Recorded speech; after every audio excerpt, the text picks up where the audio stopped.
I remember, so one of the things I would say about yogic insight, um, and especially the role of asana in yogic insight, yoga poses, is that that you have to live into insights. And I think if you're a really good student, you realize that that is literally an infinite process. That when you come across a line or a phrase that is actually, I think of certain utterances, especially for me by BK Sangar, but certain utterances that that are actually, rather than declarative, which unfortunately oftentimes that's how BK Sangar would present them, they're like doorways, right? And if you hear it, and I really, this is what part of where a yogi's commitment to truth and truthfulness is so much, in my opinion, should be deeper than telling the truth and being forthright with this kind of, in my opinion, almost superficial conception of what honesty is. But it's actually being truthful. Like when a line strikes you, or when you all of a sudden go, wait, and you can't get it. You're like a little kid coming into a conversation late, right? And you come in and go, I think something important was just said. I don't know what it is. And you might not really get even a glimpse into what it is for years. Or worse yet, you might think you got the line, right? And you didn't return to it over and over again, right? Because there are all sorts of lines like that in yoga, and especially in the more subtler content that I tend to share with you, because our practices are all so varied, right? One of the really misguiding, easy paths of asana is I think, misguided notion that if you could do a pose, you've somehow mastered its lessons, right? Like that the doing, in the doing, therein lies the actual mastery of it, or understanding of it. And that's another misnomer. So like in a way, asana practitioners think they're, in my opinion, getting deep yogic insights just by being able to do poses, which unfortunately doesn't also mean that if they get the philosophy of it, then they're getting it either, right?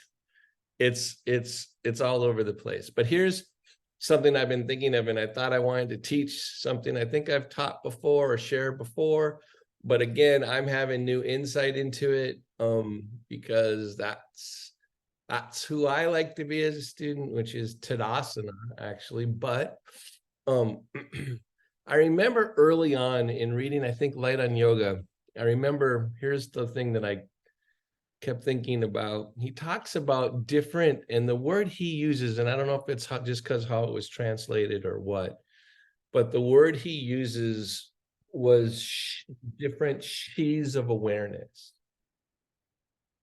And I always thought about, she's, it, and then, at times I've thought that just meant different layers of awareness, different depths of awareness. And then I think she's are interesting because in a way we have different layers of skin and different sheaths of muscles and fascia and bones and ligaments. And maybe that's why I use sheaths, and why he would do that, why the same line, like, let's say this is just a metaphor, but let's say any one line is at least a six-sided dice, right? Like you may think you get it, and then you're like, huh. And so one of them, Tadasana, has many, many sheaths to it, right? And it's a good one to, as a student, it's a good one to pay a lot of attention to, because the dude, and I like to call him affectionately the dude actually was known to say that Tadasana is in every pose, right? So when I hear something like that, ding, ding, ding, my ear starts going, ding, ding, ding. Okay, if it's in every pose and I get glimpses into every pose through the realization of Tadasana, right? And that realization of Tadasana, and I'm not just going to teach Tadasana today, but there's something I want it to reveal, to use it to reveal, is that if I can get a very core fundamental awareness of prana in a pose that has a certain structure, and I hear somebody saying to me who knows way more than I'm ever going to know, and also maybe than any physical asana practitioner has ever known, is saying this is in every pose, right? That's not just a six-sided dice. That's like got a lot of faces on it. And I'm going to try to figure stuff out. And one of the realizations for me of, and it's just had a new opening in the last month or so, and it's not just about Tadasana, but you think you get something and then all of a sudden you go like, wait, there's a whole other like baseline to this song. There's a whole other thing here that's being uttered. Is that different directions of not just action, but of realization that includes action can occupy the same space at the same time.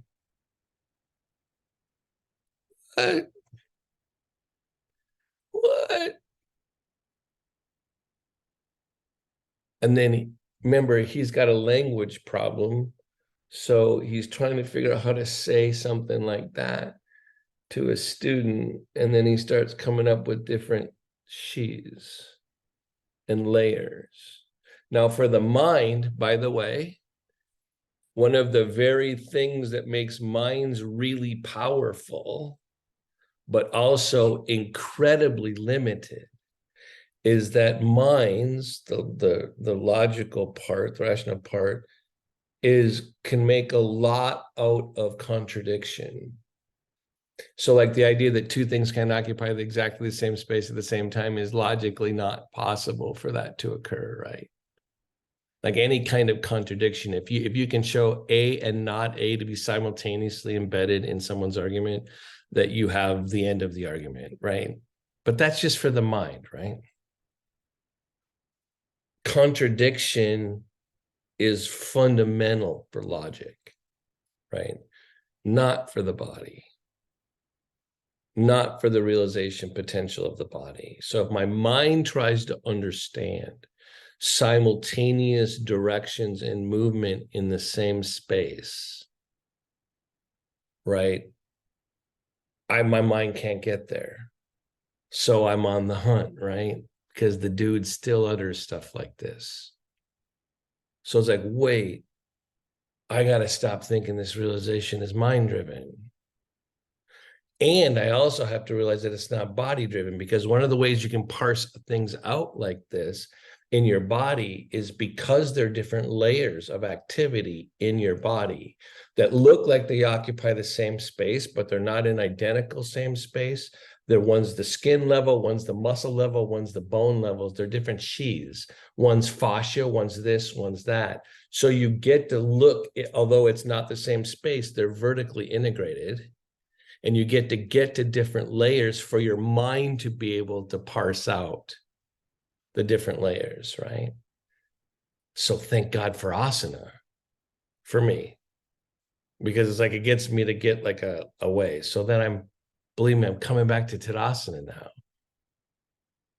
There's multiple directions happen in Tadasana.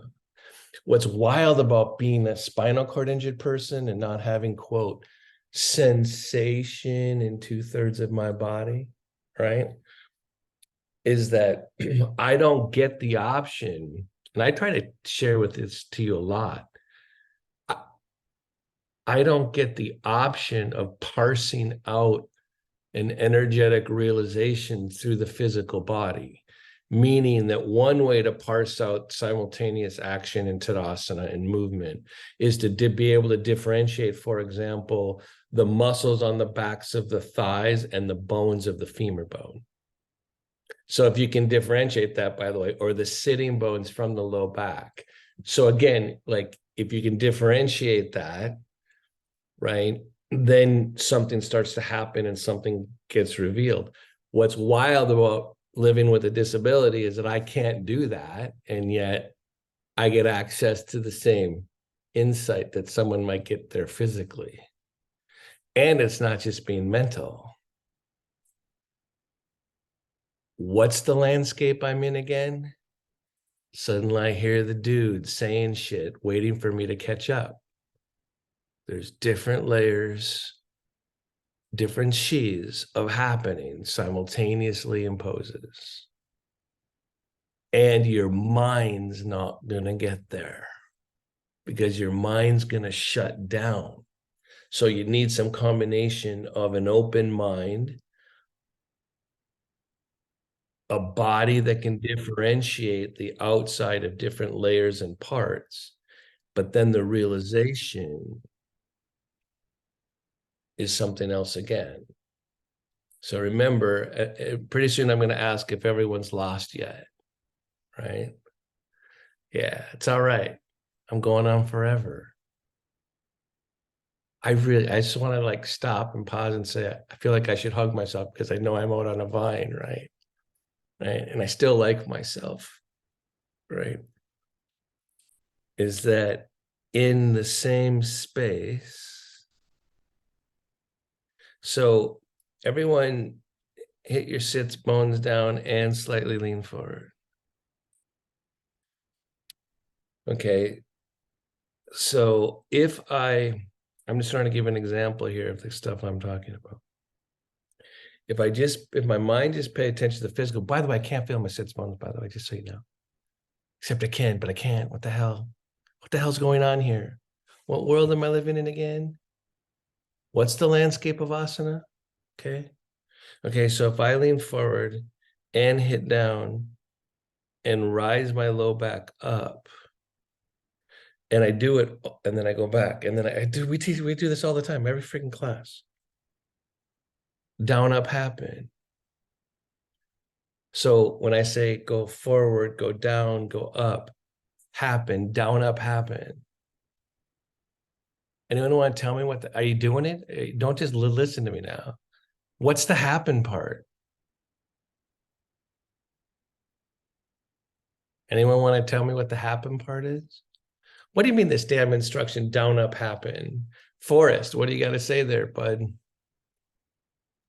Down, up, happen. What the hell? So, what is it, 3, 4 years, whatever? I've been practicing with that, and the separated of the lower abs made no sense because I didn't even know what the hell, I didn't know it was going on. But that hitting down and then lifting, it just is like, oh, that's what separating lower abs does. I mean, so yeah, that was so. Thank you.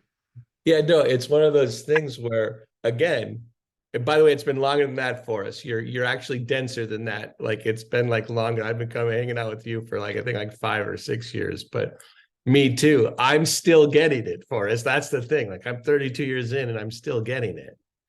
Right. When I say down, up, happen, when you go down and up and you kind of isolate that in the lower abdomen to the sits bones, does anyone feel their legs more? That's the happen. Down, up, happen. So Big Kissinger will say something like, you only need two things for a yoga pose, a center of gravity and a sense of direction. What if the sense of direction isn't just exerted, if it's received? So when I go down, up, happen in a slight shift on the balance of my sitting bones, if I go down, up, happen, and all of a sudden the whole vessel fills just slightly and I can pick it up barely with my mind, that's the happening. So back up, lots of threads, lots of beads being, don't worry, we'll practice here pretty soon, right? Right. Another thread, another bead coming on a string of beads right here. I can't teach you what this is, Prashanta anger. I can't teach you what you don't know. What you don't know could be happening. Every time you lean forward and lift up, there's this other happening that's filling the whole vessel. I can't teach you what you don't know. What? My mind can't understand that two things could be happening at once, right? And I can't tell you what you don't know, but what you don't know could be happening. You might have missed it. Your mind might actually not have been fully online. Can't teach you what you don't know. But what you don't know could be happening. What's happening may be more profound than what you know.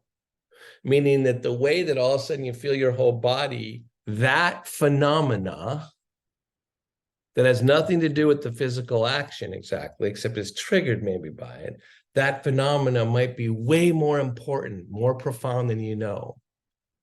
And so then the answer is cultivate the happening. So let's try it again. Down, forward, up with your lower abdomen. Anyone kind of make you want to inhale too? Down, forward, up, inhale. Now, can you see the down? If you can see the down, down, forward, up, and then down again. And now broaden across your collarbones. But remember to breathe. Damn it, because when you have to see these things, you want to hold your breath. Does anyone have the same phenomenon? When I start seeing multiple things happening at once, I go right away to hold my breath. Like, what the hell? I use breath retention. What? You mean I cut myself off from life force in order to see the fact that my whole vessel's lighting? Yes, you cut off life force in order to see into your being. Yeah, what the hell? I don't even know what to do with that. Let's just stay with the yoga pose. It's better for me to stay with the freaking yoga pose because my mind gets blown by the rest of the existential implications, right? All right. So release. So multiple she's. So I want to say you like the filling of the vessel. So here's another string, a bead that you've heard me say before. All this because I'm thinking about Tadasana, by the way. Have I ever said to you, I remember reading about 10, 15 years ago in Yoga Rahasya where they asked BK Sangar in a simple question and answer that is written on the damn page, right? And they say, how did you develop your concept of alignment? And he says this in response. He says, imagine a jar, a glass jar, and there's water on the inside of the jar. Alignment helps the water hit every surface area on the inside of the jar. And he calls that the light of consciousness. The water of being touching every surface of the inside of the jar. So I lean forward, go down, go up, and I say, notice the happening. Let's call that the water hitting the inside of the jar. And let's call the water pranic realization. And the mind can't create it, but the mind has to receive the happening.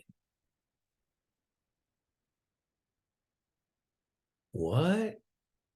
And maybe he means one of the sheaths is the water hitting the jar.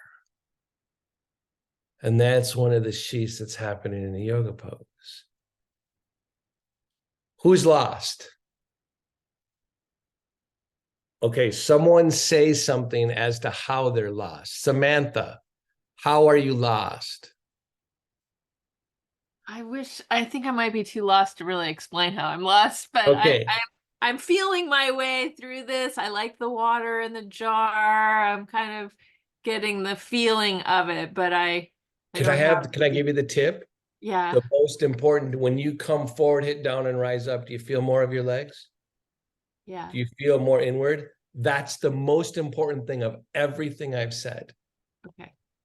All the words are just trying to frame the profundity of the happening. the happenings occurring in the experience.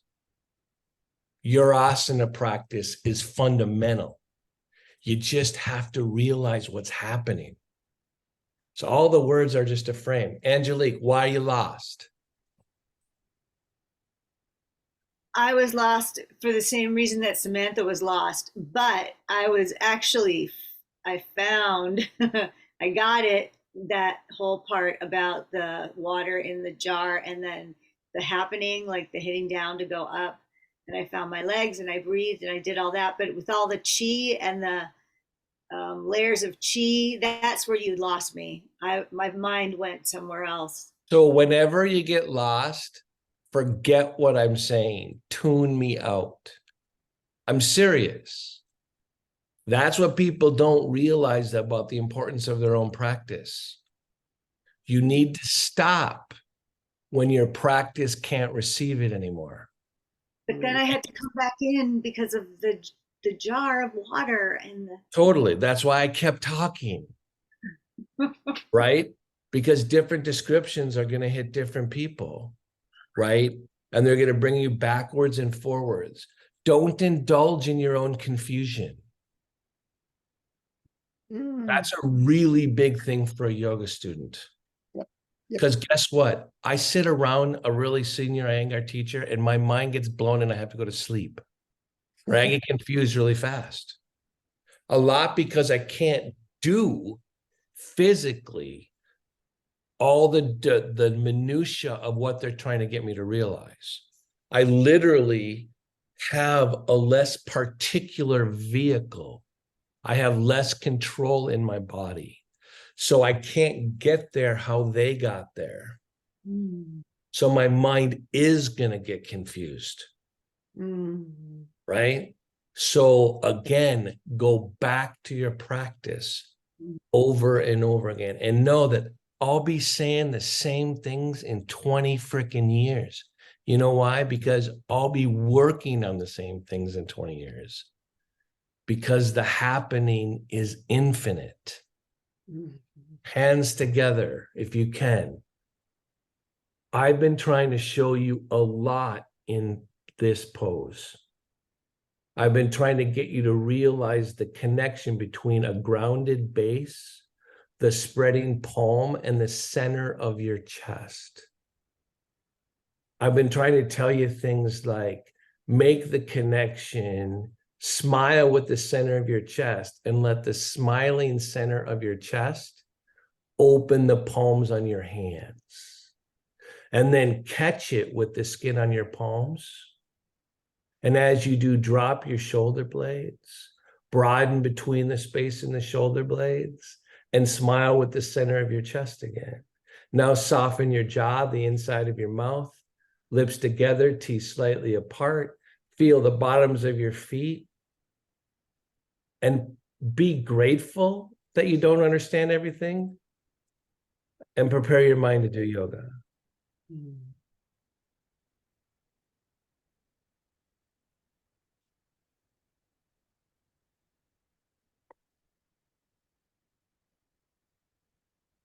Good. And then release. It's so funny that uncertainty makes so many yoga students feel inadequate. That is the fuck. Oh, I almost dropped an F-bomb. That is the playing field.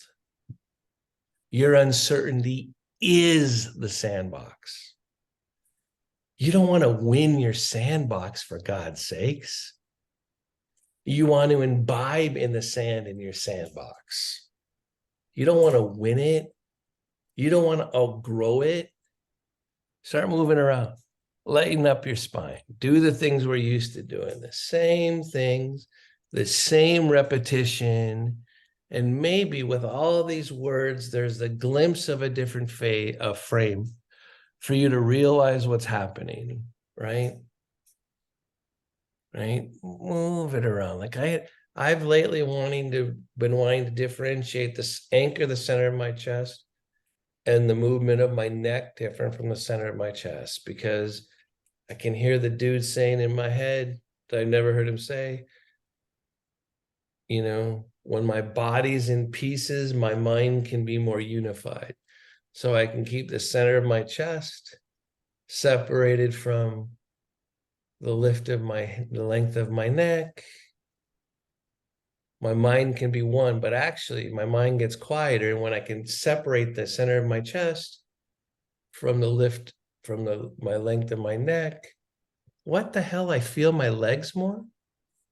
What's going on here? How could that be happening? Wait, what if that's in Tadasana? Huh. And all of a sudden up here, I can feel my legs more. When I drop my chest, I don't feel my legs as much. What's going on here?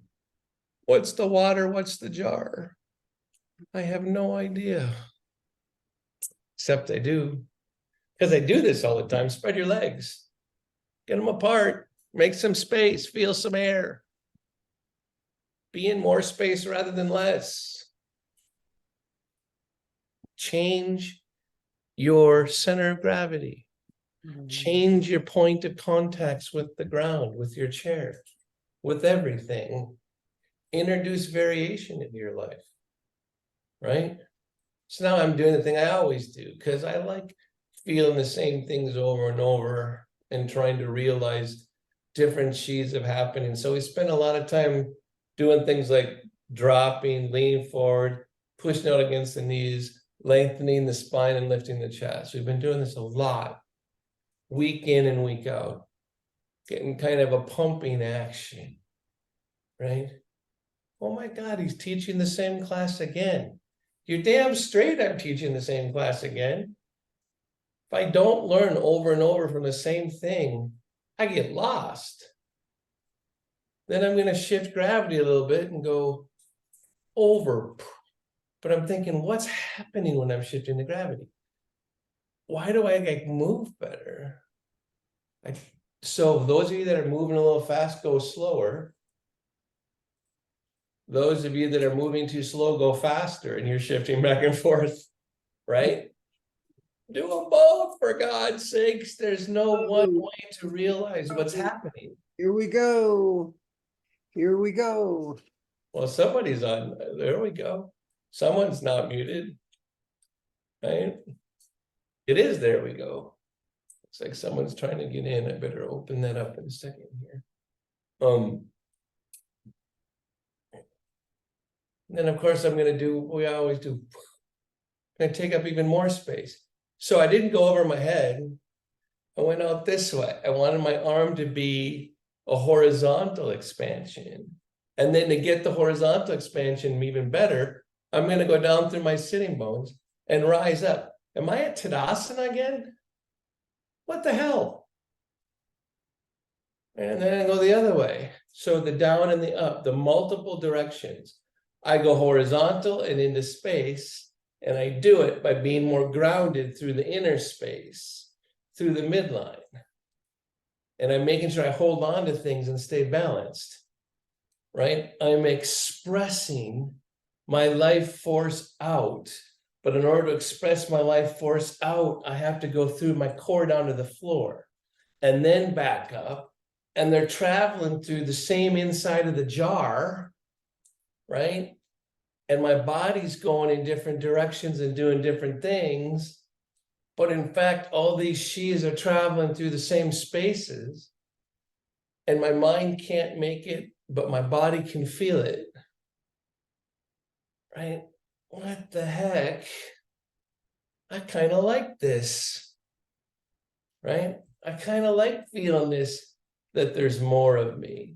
And if you can't, and then release, I know that there are a whole bunch of you that can't move one arm as much as the other, right? So let's just talk for a second about what would you do if you can't move? Like one arm is really sore when it moves, right? Or it doesn't move as well. So if you remember that the midline is expressing to the edges, it doesn't matter what the edge is. My spine isn't expressing more because my arm's out, right? My spine's always going to go from the midline to the edges. right? So if I, on the side, I can't move as well, as some of you have really sore like shoulders and rotator cuffs, right? Like, so I'm going to go out to the tip of my shoulder and then back, and then realize that this is window dressing over here, right? The actual full movement is window dressing, right? And I'm going back and forth. All right, come back to the midline. And so now we're going to anchor here, lift here, and turn the head from the anchor. So now I realize I just don't want to anchor the center of my chest. I want to recruit the inner edge of each shoulder blade, keep my shoulder blades down, lift the center of my chest up. I lift the center of my chest up. I keep my shoulder blades slightly down. As soon as I do that, I want to feel my legs more. And then I'm going to turn my head, keeping everything anchored, and go in honor of the English people on the call. And Bob's your uncle. And then come on back to center. I know I probably don't understand the nuance of that phrase, but I like it. And Bob's your uncle, right? Again, I'm going to anchor, right? I'm going to use my other hand again so I can stay more balanced, because that's better. If I go this way, I'm in my scoliosis and I'm off balance. So I'm going to use the same hand both sides, because I know what yoga feels like. I know that I don't want to sacrifice the sensation of yoga to fulfill my mind's sense of what symmetry is.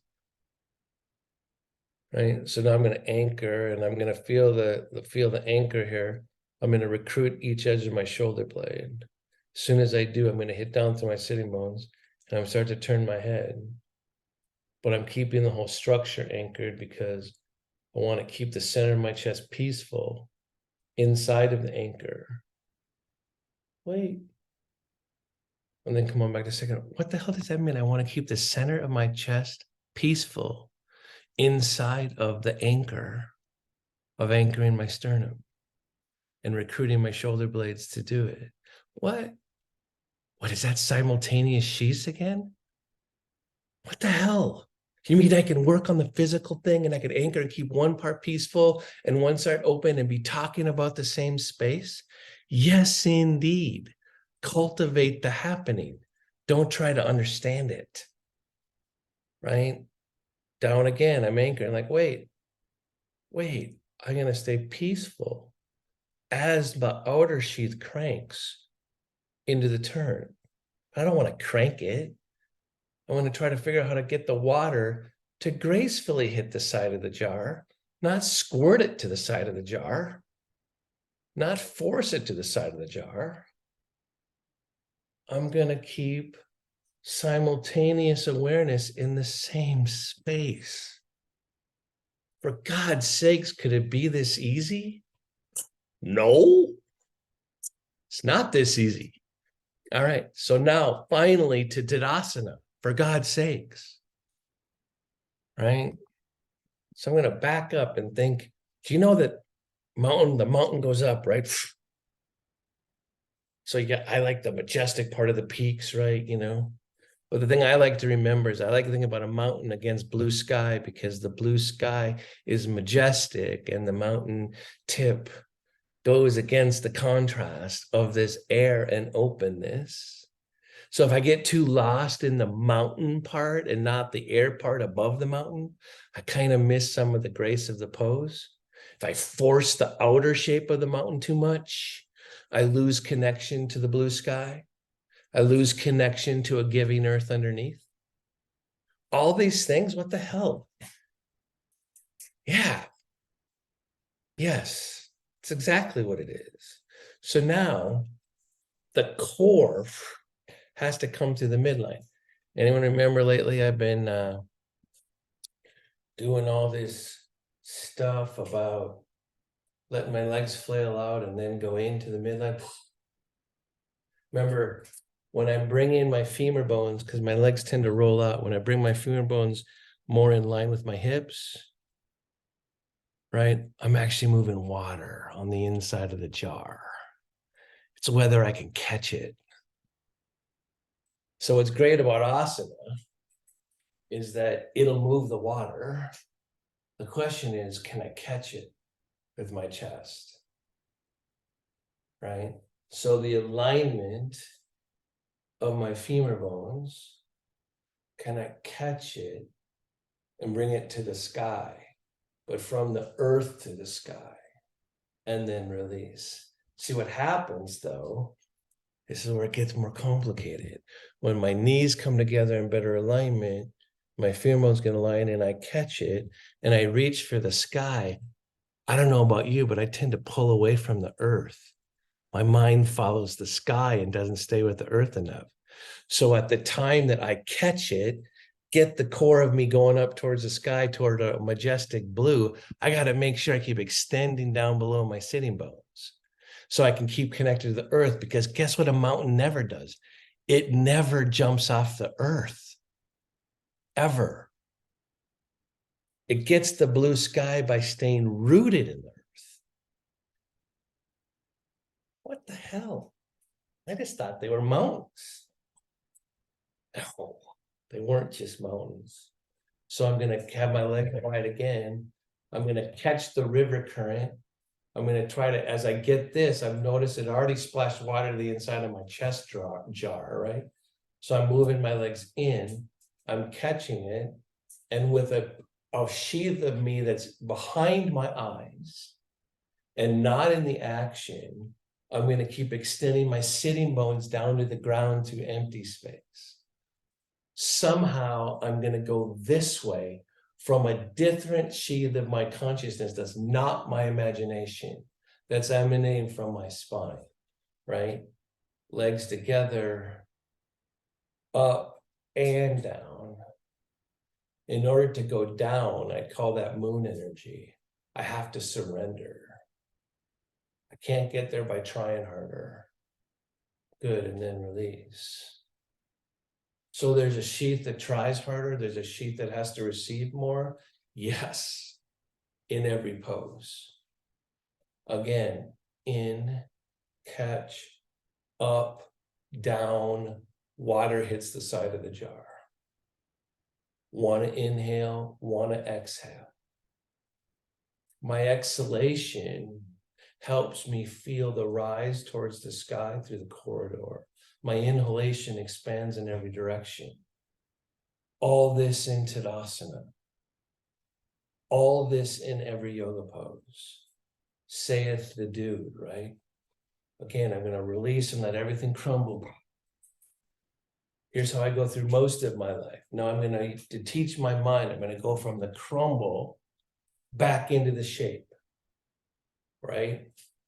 From the crumble, in together, up, rise, down from the other sheet, broaden across the collarbone, broaden across the shoulder blades, down, up, balance my head over my neck, let the connection to the empty space align my pose, and let there be more water to the sides of the jar, and breathe, and then release.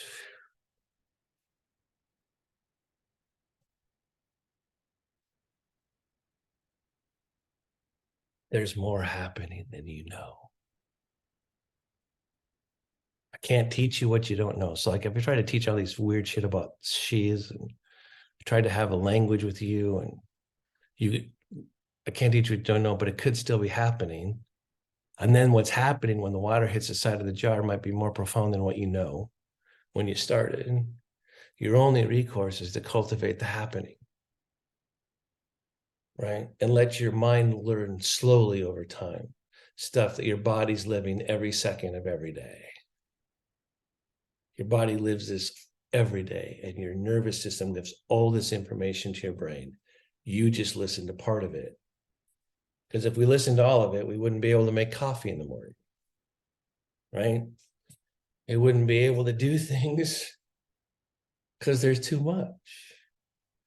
Okay, now the next layer, why MBS uses so much reference. So now if I want to accentuate this, and we've already got it connected to blue sky, not cloudy sky today, right? And the contrast and the down to the earth and all this stuff. We got a whole bunch of stuff going on, right? But now I want to make it even louder, right? So I'm sitting there going, what is a yogi to do? In a perfect world, and I had extra time when I wasn't teaching a class, I might actually belt my knees, my legs closer together into this alignment so I don't have to hold it myself. But I'm not going to do that. But I could have. If I had a yoga belt, I'd go like this so I didn't have to do it all the time, right? But now I'm going to try, and this is one of the core things we would teach teacher trainers, people that come to train with us, early on in like the first day. We train people to help people in wheelchairs. We have them sit on the floor, the more able-bodied yoga teachers, and push on their knees and have it rise up, right, through the core. And then we'd have it release, like an inhalation and an exhalation. And we'd get the teacher trainer to actually feel it with the student. So the student's experience was training the subtlety of the teacher's mind. Right? So now, how am I going to do that myself? Well, I'm going to push on my own knees. So I'm taking my hands on my knees. Even if you only do one knee at a time. If you only do one knee at a time because only one hand works, go one leg and then the other. And connect the imprints. So I'm going to push in on my own knees. But I'm going to try to say extra attention to the direction of the bandha. Right? Another layer, but we don't have to talk about that layer right now. The direction of it coming right up through me. So I'm using this direction. Does anyone, when they push on the leg to here, chest to bounce up no matter what you do, right? Yeah, that means that's part of the receiving. So I'm trying to get that direction and then release. So my mind's got to realize how to draw energy up the core, right? So I'm making it more overt by making it more physical. So of the 8 limbs of yoga, you probably don't want to just practice asana because it's so crude, but we're making it crude right now. We're pushing on the knees, we're getting the corridor, and we're rising up, then we're letting go. Oh, it kind of makes me feel like what an inhale and exhalation is. Huh, there might be connections here, right? Okay. So now, hopefully you got a sense of that rise. Now I don't want you to use your hands. This next line is for Pat in particular. I don't want you to imagine this. I want you to do this. Okay. Without touching anything. I want you to quote, pick a point in the mid thigh of each leg, kind of a little bit more, maybe a little closer to the knees, but this is a crucial action in a forward bend, by the way, or can be in a forward bend. When you're sitting with the legs out in front of you, about to come forward, a really profound instruction is to pick a point in the middle of each thigh and draw back towards the navel. That'd be the physical instruction. I don't like the physical instruction as much, but like, so making a point here and drawing back and receiving the up, and that's before you come into a forward bend. Okay. All right. So, because we're working on Tadasana right now, by the way. Okay, so pick a point in the middle of each thigh. Go back towards the navel. And notice how that you should be receiving that. Remember, I can't physically do that, so I must be on a sheet that isn't quite physical right now. And I can tell you I'm not in my imagination, right? Pick that point, draw back, and catch it with your chest. Again, ground, draw back, pull up. Right? Now, as you get that on the pranic level, now push on your own knees. As soon as I go to my knees, I lose the inside of that action. So now my work is to keep, I'm going to not touch my knees, I'm going to find it again. I'm going to put my hands on my knees. I'm not going to let that overt input stop me from realizing the inside of it. And I'm going to do both at the same time. I'm going to hit back on my knees and draw up and go up. Right? Does this make sense to anybody? Kind of, yeah, a little bit. Yeah. Okay, so we've got a different sheet, right? We've got the one where I was doing it without the reference. Then I'm adding the reference and the leverage. And I'm going back and forth, right? Okay, so now, so that's in every forward bend, that's in up dog, that's in cobra. Oh my God, it's in almost every pose, right? It's in every back bend, for God's sakes. What's happening here? It's because Tadasana is in every pose. Now here's the cruncher, the extra simultaneity of multiple she's at the same time. I gotta do that, catch the thing that's moving towards the blue sky, make it happen where my physical body is, where my pranic body is. I have to do everything at once, and I still have to extend through my heels. What? How am I gonna do that?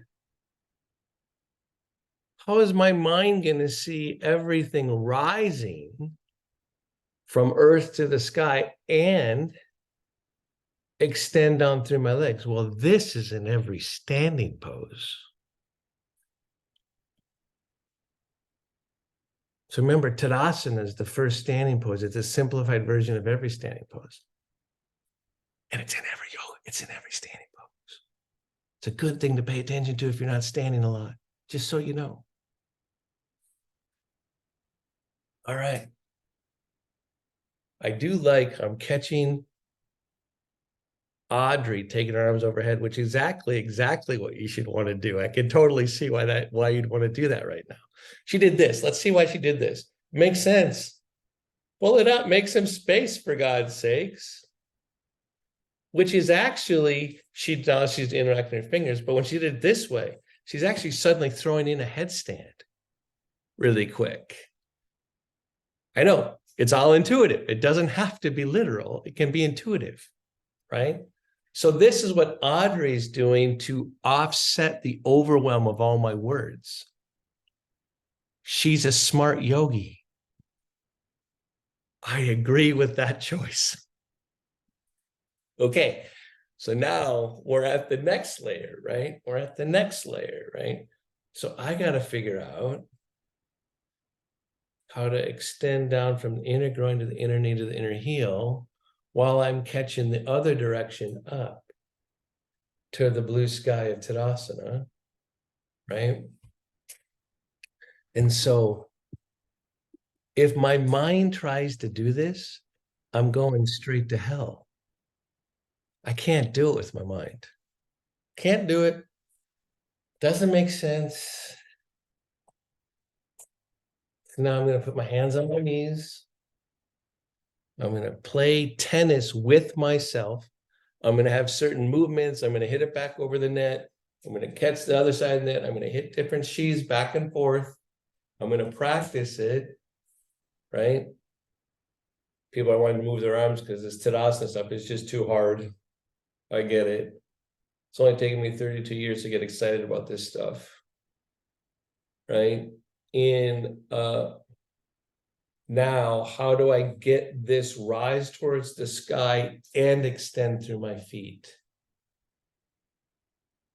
Practice. There's another action in your abdomen. It's not just pulling up. It's extending and releasing down. And then that's why I give you the instruction, inner groin, inner knee, inner heel, because it's on the inside. It's not physical exactly. Try it again. So I'm going to catch all this up, extend and ground to get down. I'm going to catch it with my chest. And I'm going to have the core of every yoga pose. And I'm going to believe it, but know that I have to practice for the rest of my life. Good, and then release. So now if I go over here, how do I recreate both directions?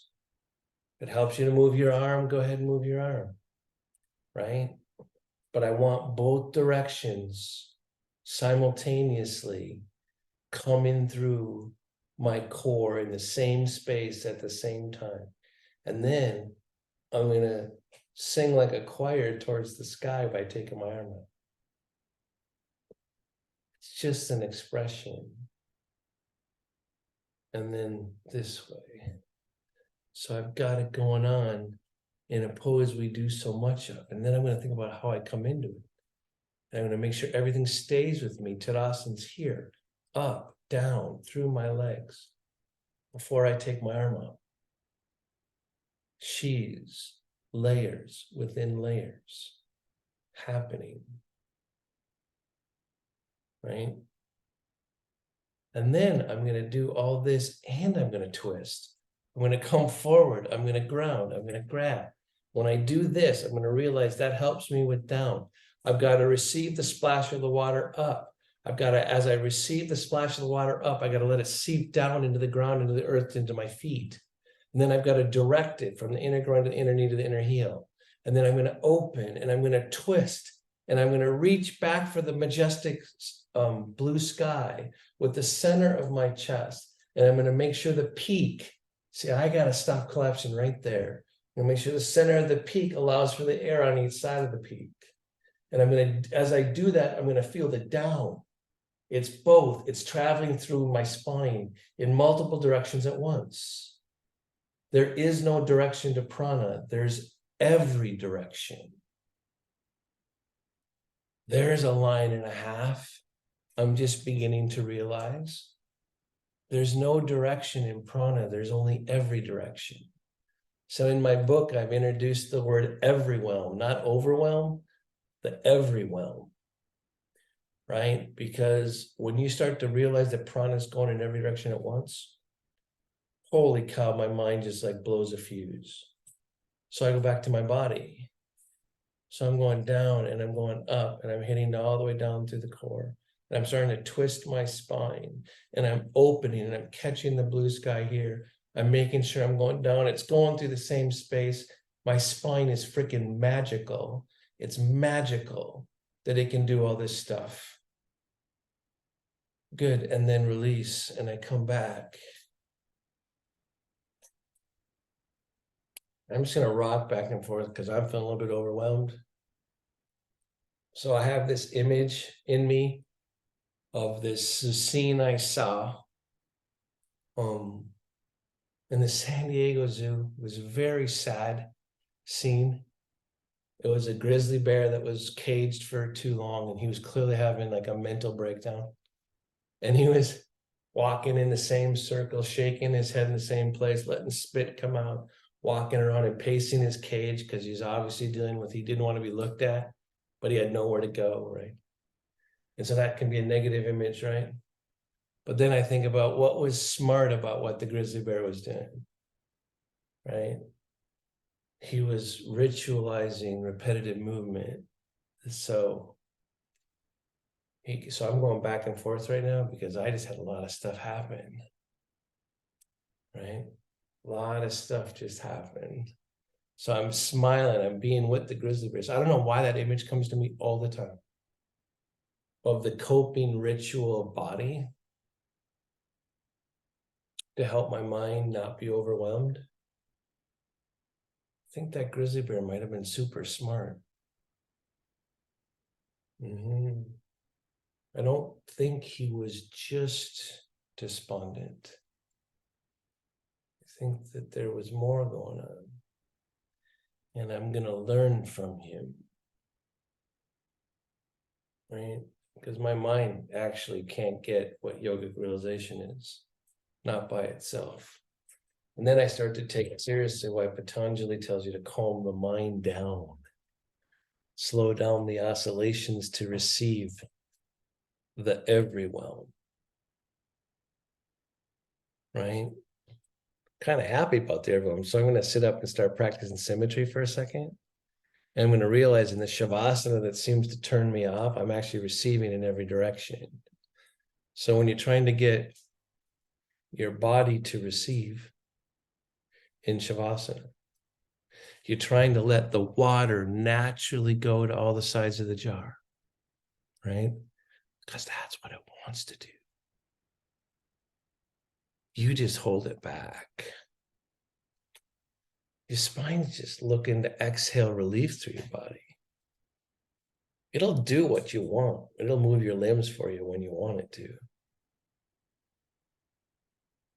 But I got to figure out how to see a level of support that allows my subtle body inside this physical body to receive. So I'm going to build some structure, each foot, each sitting bone, each lung, each nostril. I'm going to build some structure like an asana. Lips together, teeth slightly apart. Oh my gosh, I'm going to let the palate of my top of my mouth go towards the lower stem of the lower part of my brain. I'm going to let that happen while I let my shoulder blades descend and feel the down. Then I'm going to soften that core channel so there's a place where your ears, your eyes, and your nose intersect, and it's deep in the center of your skull. Relax that place and let it cascade everywhere.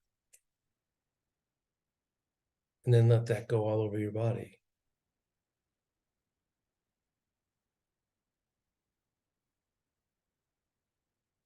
Now receive. Let the chair hold you up. That's an art. It takes a lot of practice.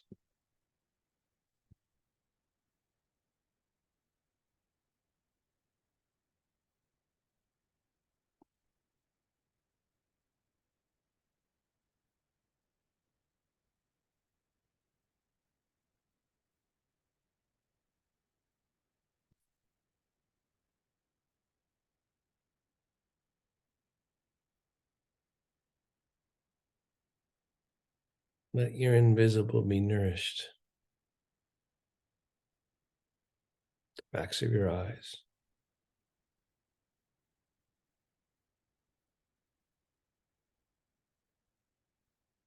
Let go of your teeth, your jaw,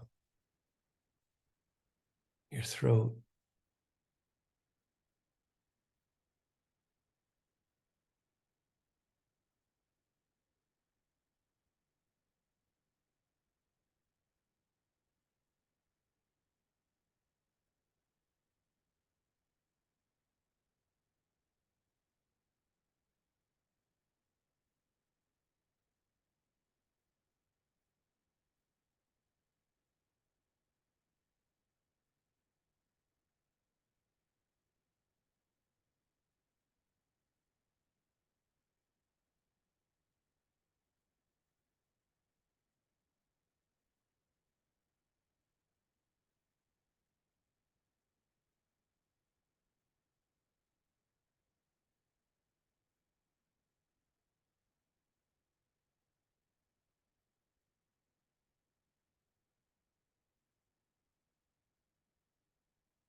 Feel your breath. Don't change it.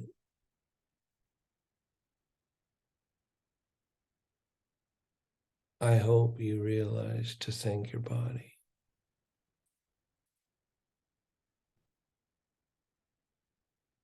Without your body, you'd be limited to 2 dimensions.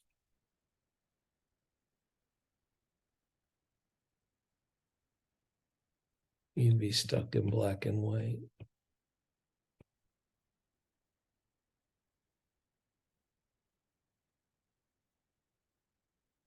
Start to bring yourself back. Slightly deeper inhalation. Slightly longer exhalation. You mean I get to come back to life too? Yes. You get to come back to movement?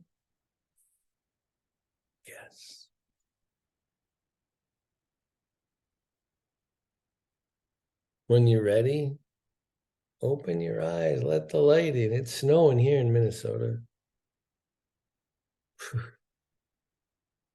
Eyes back down. It's wonderful when snow falls lightly. Right? You feel it. Somehow by going just a little bit slow, it lets you know that everything's light too.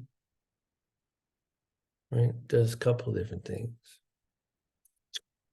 All right. The other thing I want to tell you is that you know that it's not just Tadasana, it's in every pose. Shavasana is also in every pose. And here's the thing that's really hard to believe, but Shavasana never leaves you. It's always here. You just don't receive it as well all the time. Right? You get distracted and stuff, full of stuff. You clench your jaw. You do all these things to cut off the undying nourishment that's always here. And I don't mean a belief, I mean literally a sensation. It doesn't leave. It's like, wait, how could Shavasana be here the whole time when I'm toiling through my day and when I'm doing a yoga pose? Why? Because there's more than one sheath. There's all these layers. In layers, in exactly the same experience. Right? Oh my God. I can't believe it took me so long to see this stuff. I still don't know what to do with it. That's for you to figure out. Go do some shit with it. Be nice to people. I think a good way to start is to hug more people in 2024. I think that might be a pretty good one. All right, hands together. Namaste.